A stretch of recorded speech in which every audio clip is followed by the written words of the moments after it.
Prihaja eden največjih in meni najljubših slovenskih praznikov, Martinovo. Ja, saj dejansko je Martinovo skoraj tako nov let, ne? Govorimo za vinarje, ker ta praznik ravno sovpada s tem časom, ko postaja vino iz mošta.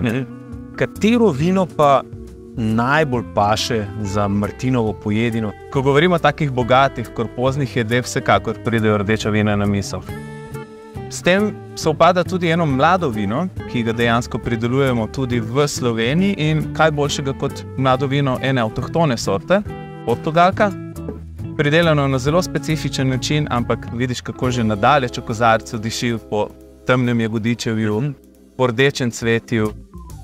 Res eno tako sadnost se zaznava, tako da se splača Portugalko ujeti. Ja, to pa.